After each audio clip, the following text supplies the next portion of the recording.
और चलिए पांच के पंच में खबरों में आगे बढ़ते हैं और तीसरी खबर का रुख करते हैं। तीसरी खबर मध्य प्रदेश से है, जहां पर नगरीय निकाय चुनाव को लेकर के अहम खबर निकलकर सामने आई है। दरअसल राज्य में नगरीय निकाय चुनाव प्रणाली में संशोधन होगा, इसका प्रस्ताव मोहन कैबिनेट ने पास कर दिया है। मंगलवार को ही मोहन कैबिनेट की बैठक में ये फैसला लिया गया है, जहां प्रस्ताव में बताया गया कि अब नगरीय निकाय चुनाव में नगर पालिका परिषद के अध्यक्ष का चुनाव प्रत्यक्ष प्रणाली से होगा, जहां जनता सीधे अध्यक्ष का चुनाव करेगी।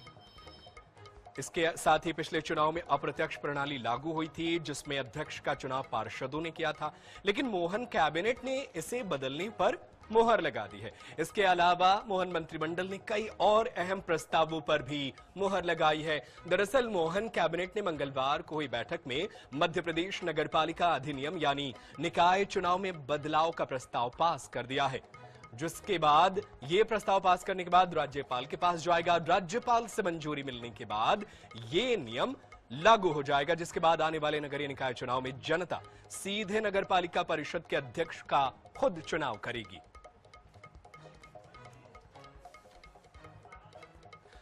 और चलिए हमारे साथ हमारे ब्यूरो प्रमुख अनुराग मालवीय हमारे साथ फोन लाइन पर जुड़े हुए हैं, उनका रुख कर लेते हैं।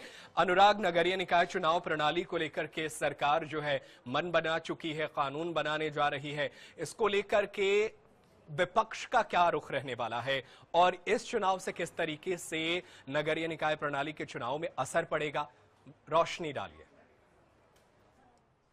देखिए, बिल्कुल निश्चित रूप से कहीं ना कहीं अगर हम बात करें तो चूंकि अभी तक के महापौर का चुनाव तो प्रत्यक्ष प्रणाली से ही होता था, लेकिन नगरपालिका अध्यक्षों का चुनाव जो है वो अप्रत्यक्ष प्रणाली से होता था।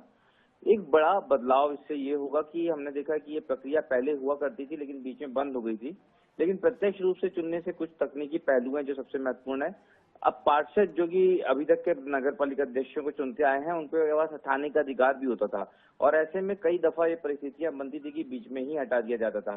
खासतौर पर भारतीय जनता पार्टी को इसका बड़ा नुकसान उठाना पड़ा है और कई बार बगावत के चलते उनके कई अध्यक्ष हटे हैं। एक तो पार्षदों के पास से अधिकार छिन जाएगा और सीधे जनता जिन्हें चुनेगी उन्हें इस तरह से हटाया नहीं जा सकेगा। दूसरी महत्वपूर्ण बात अगर इस संदर्भ में देखी जाए तो वो ये है कि एक भारतीय जनता पार्टी के लिहाज से बहुत महत्वपूर्ण हो जाता है, क्योंकि उसकी चुनावी तैयारियां एक साल पहले ठीक शुरू हो जाएगी, क्योंकि हम देखेंगे कि 2029 और 2028 में चुनाव है और 2027 में जब नगरीय निकाय के चुनाव होंगे और नगरपालिका अध्यक्ष का चुनाव प्रत्यक्ष तौर पे होगा, तो एक इलेक्शन प्रिपरेशन के लिहाज से भी बीजेपी सरकार का ये फैसला बहुत महत्वपूर्ण हो जाता है। जी बिल्कुल, तो देखना होगा चुनाव के लिए बीजेपी जो तैयारी कर रही है उसमें कितना हद तक कामयाब होती है और प्रत्यक्ष प्रणाली से जो चुनाव की फैसला सरकार कर रही है उससे क्या फायदा होता है सत्ता पक्ष को। बहुत शुक्रिया अनुराग मालवीय, तमाम जानकारी के लिए आप नजरें बनाए रखिएगा। आगे भी आपसे जानकारी हासिल करते रहेंगे और अपने दर्शकों को अपडेट करते रहेंगे।